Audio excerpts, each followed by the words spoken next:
So agency, when someone has agency in their learning, they have the power to act. Their key idea really is that learning requires the activity and the initiative of the learner more than the inputs that are transmitted to the learner from the teacher, from the curriculum, the resources and so forth. In the past, in our schools were designed to cater for groups, for classes of kids, with a one-size-fits-all approach. And arguably, many students felt disenfranchised in the midst of that, as they just had to sit and do what they were told. Lessons were delivered to students, and as a result, they were just passive in the way that they received that.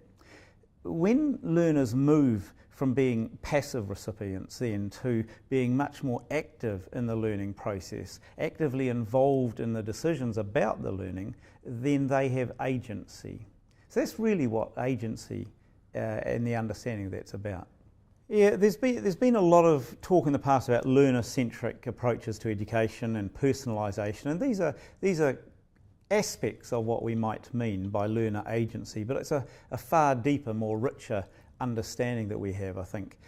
Before a learner chooses to exercise the agency in their particular learning context, for example, they've got to have a personal sense of that agency, a belief that their behaviour and their approach to learning is actually going to make a difference for them in the learning in that setting. Another thing about it is that unlike many people's perception of learner-centeredness, which to them is often about handing everything over to the learner, a sort of abdication model, the notion of agency isn't simply about handing control over to the learner. It involves a far greater tapestry of intentionality, if you like, on the part of schools and teachers to create that context and environment where the learners are actively involved in the moment-by-moment learning and well-being. It would probably help to think of it this way. There are three things that I think are core features of our understanding of learner agency. The first is that agency involves the initiative or self-regulation of the learner. I've talked about that. The second, though, is that agency is interdependent. That is, it mediates and is mediated by the socio-cultural context of the classroom. So it's not just about a learner in isolation doing their own thing and what suits them. And the third thing really is that agency includes an awareness of the responsibility of one's own actions on the environment and on others. So there's a social connectedness kind of dimension to that. You can't just act selfishly and call that acting with agency. The implications of this in our schools are myriad really, and as we think about how our schools are going to be places that will prepare kids for life and work in the 21st century with the 21st century skills and knowledge and innovative approaches and all that sort of thing.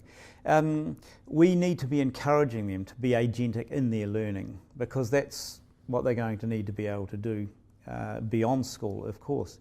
So in our schools, we need to be considering things that are going to be contributing to that. For instance, what use are we making of IEPs as a way of personalising the approach, not just in terms of the delivery, but in terms of the learner's ownership of that learning and the direction for that learning? And as we're doing that, we've got to ask ourselves, well, who will design that IEP? Who would be involved in that process? Who will have access to that and be responsible for monitoring progress through it? Student voice is another thing that gets reflected here. How is that reflected in the day-to-day decisions that are made around school? An example I can think of there, BYOD projects that are looming large around schools. There's a great deal of variance in terms of schools that decide to go down that track and dictate or determine precisely what sort of device it will be, precisely what sort of applications will be used and when and how, through to those that say, well, actually the intent is to allow individuals to use an individual device to achieve the same level of output. So the agentic learner will make decisions about a device and the applications that are suitable to their need. One of the things we have to think about is just day to day, what's happening in our classrooms and the extent to which they are teacher-centric versus learners being involved in making those choices and determining. Even things like the curriculum itself and involving learners a lot more in the choices about the what as well as the how and the why of what is being learned. And I guess another thing in terms of schools' responsibility in helping learners develop agency in their learning is to consider the safeguards that we need to have in place in that process to make sure no one's falling through the gaps under the guise of just doing my own thing.